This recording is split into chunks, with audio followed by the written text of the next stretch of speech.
Welcome to the Saul's Newsstand News Review for July 10th, 2020.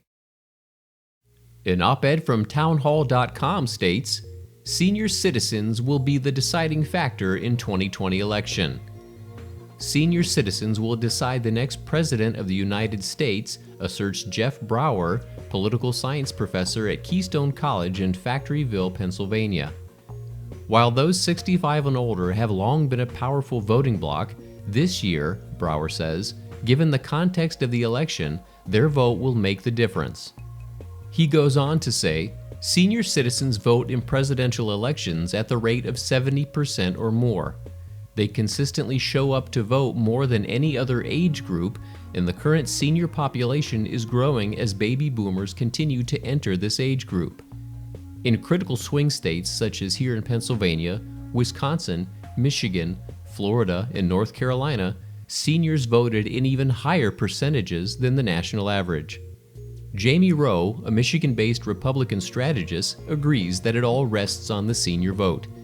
How Biden, his party, and whoever he picks for his running mate all handle the social unrest is key to whether seniors flee the president.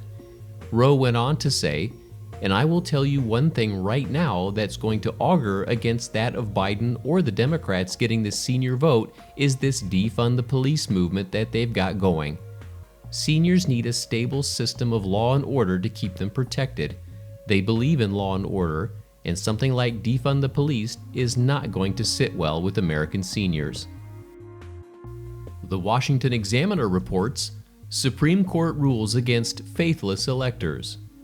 States can require presidential electors to vote for the candidates they are committed to, the Supreme Court ruled less than 4 months before what could be another tight national contest.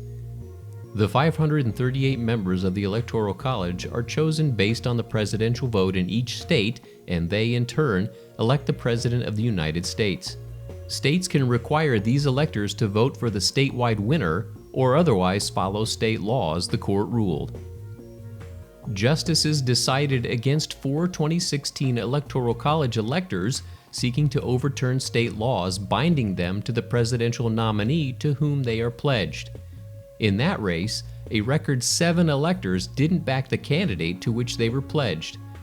A total of 10 electors rebelled last cycle, and 7 of those votes counted toward the final tally. The overall results were 304 for Donald Trump, 227 for Democratic nominee Hillary Clinton, and others 7, instead of what should have been Trump 306 to Clinton 232.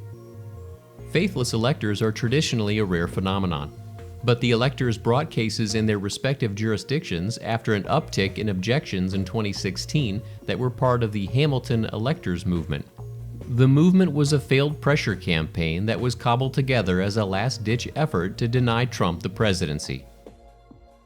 And finally, One America News Network reports, House NDAA pushes to rename bases, remove Confederate flags. The House Armed Services Committee unanimously passed its version of the defense budget for 2021. Lawmakers passed the $740 billion National Defense Authorization Act in a 56-0 vote on Wednesday. After much debate, the House bill includes a demand for the Department of Defense to rename bases and other military properties with Confederate names within 1 year. The Senate's version of the budget includes a similar policy, although it gives the Pentagon 3 years to make the change. However, President Trump has threatened to veto the NDAA if it includes this requirement. The House bill also includes a ban on Confederate flags on all defense properties. The committee also denied the amendment to curtail the Insurrection Act, which President Trump threatened to invoke at the peak of rioting last month. And that concludes your Saul's Newsstand News Review for July 10th, 2020. For more political news faster, visit saulsnews.com.